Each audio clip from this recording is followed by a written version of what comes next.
Identitas wanita yang ditemukan tewas di kos terungkap, mahasiswi Unimed. Teka-teki penemuan jasad wanita di Jalan Rela, Kecamatan Medan Perjuangan, pada Kamis malam, 12 Maret 2026, mulai menemui titik terang.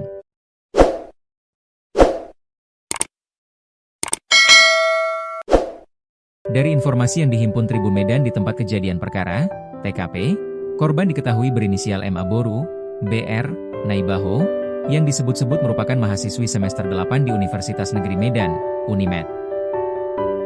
Penemuan ini bermula dari kecurigaan warga yang mencium aroma tidak sedap dari kamar kos milik keluarga Sinaga tersebut.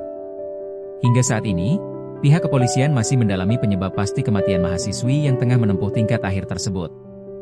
Tubuh membiru dan perut mengalami pembengkakan. Saksi mata di lokasi kejadian mengungkapkan rasa terkejutnya saat pertama kali melihat kondisi jenazah di dalam kamar. Kondisi fisik korban menunjukkan tanda-tanda kematian yang sudah berlangsung selama beberapa hari. Warga melihat adanya perubahan fisik yang drastis pada tubuh korban sebelum akhirnya dievakuasi oleh petugas. Bau menyengat yang sempat dikira bangkai hewan ternyata berasal dari jasad MABR Naibaho yang sudah membiru. Perutnya terlihat membesar, lebih besar dari payudaranya, dan kulitnya sudah membiru, ujar Anita, warga sekitar kepada tribun-medan.com di lokasi. Korban jarang berinteraksi dengan warga sekitar. Berdasarkan keterangan para tetangga di sekitaran indekos tersebut, MABR Naibaho dikenal sebagai pribadi yang sangat tertutup selama tinggal di kos tersebut.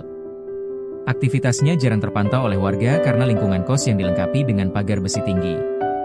Teman-teman satu kosnya pun menyebutkan bahwa korban lebih sering menghabiskan waktu di dalam area kos daripada bersosialisasi di luar. Ketidakhadiran korban selama beberapa hari tidak disadari warga karena kebiasaannya yang memang jarang keluar kamar. Orangnya jarang bergaul. Biasanya cuma lewat saja, langsung masuk ke kosan, kata Sally, warga lainnya. Jenazah dibawa ke RS Bayangkara untuk autopsi.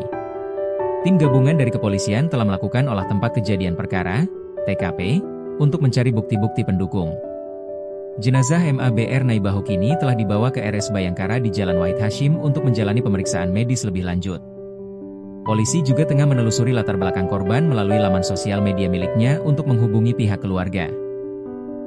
Diduga korban berasal dari wilayah tebing tinggi atau Bali G, namun hal ini masih menunggu validasi data kependudukan resmi.